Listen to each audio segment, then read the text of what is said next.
والله واجيسي إذا كل oo iyo gowsaha inaad in yar isku qabsato dagaalku waa intaas weeye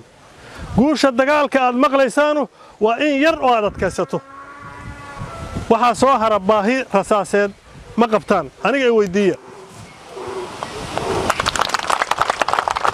adinkuna maamul xumo iska ilaaliya waa labadaas rasaas aniga ay weydiiya intaad ku dagaalantaan haddii ilaahay yiraahdo adinkuna maamulkeeda hagaajiya waa qodob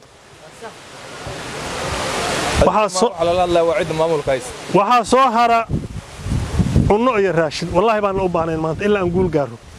baahideenaan ku dagaalamaynaa kalluunkeenaan ku dagaalamaynaa arigeenaan sababtu waxa weeye waxaan sugahayaa ninkan nagu soo farabaxsada maalinta uu meeshii aan ka soo kaxaynay taga muxuu naga reebahayaa ii sheega ilaa baan ku dhashay muxuu naga reebahayaa qof xitaa qof qabayn hadan kala yaacnay wallaahi billaahi wuxuu qofna ka harin wuxuu qabaa ciilkii Soomaali uu qabay maanta uma qaba Soomaali xawaal uu qabaa rubaan raamisa been ciilkii Soomaaliya uu qabay Soomaaliya maanta uma wada qabo xawaal uu rabaa sababtoo ah xawaalna waxay tuseen ummadda Soomaaliyeed shabaab wuxuu yahay in la iska celin karay tuseen midda uu ka gubanayo oo uu diidan yahay waxa weeye maxaa dadka ii tuseen diinina waa u tusteen oo diin wuxuu ka yaqaan waa tusteen geesinimo inuu san lahayn waa tusteen oo fulay uu yahay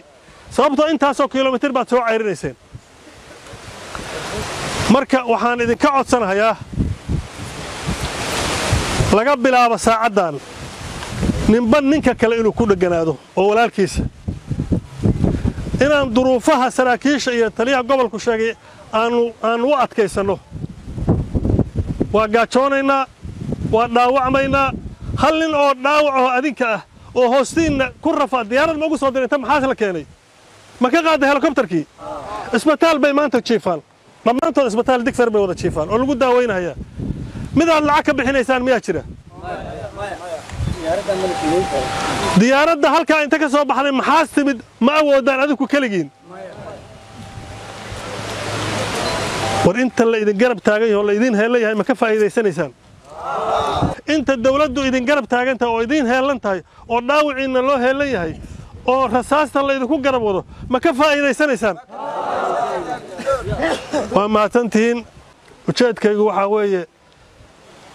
nimankaasi annagu inaan kala baxno haddii ilaahay yiraahdo waana kala baxaynaa